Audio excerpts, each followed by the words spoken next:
Experiment 12. This is an interesting, experiment that was conceived by Terry Kavanagh after seeing a similarly made chain game on RPG Maker.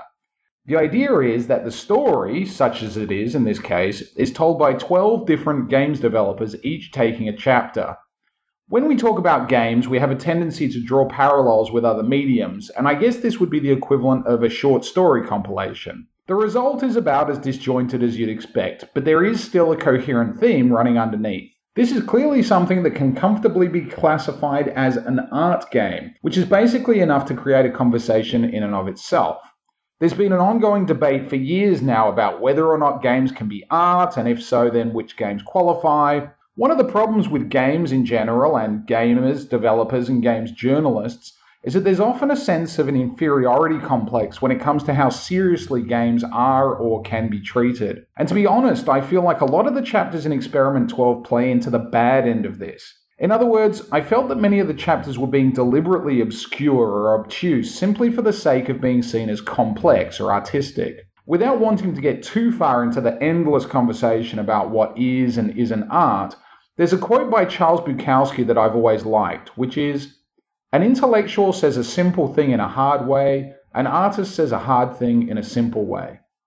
And if you see any truth in that quote, I'm not sure that the developers here can honestly be said to be trying to clearly or simply communicate with the players. So my first question is, do you think that this game, or parts of this game, are being deliberately obscure? Or do you feel that they're honestly trying to tackle difficult subject matter in a meaningful way? Or more simply, is this arty simply for the sake of artiness? My second question might seem a bit harsh, but for many of the chapters I think it's fair. There's very little penalty to most chapters, with most of them missing any kind of what you would call a fail state. This results in you basically being led by the nose through an inevitable sequence of results with no alternate outcomes. In other words, anyone who plays these chapters will have pretty much the same experience, making them more like what I would call an interactive story, and in some cases even the word interactive is being kind. So my second question is this even a game? And if not, then what is it? And finally, I feel that perhaps what does work in this game, or whatever it is the alignment of its subject matter with its presentation.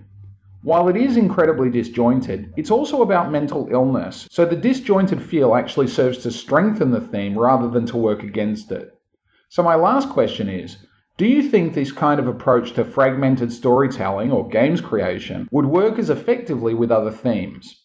Do you think we'll see more of this kind of thing in the future? And would you like to? Anyway, thanks for being a part of GameReader, and I'll see you on the forums.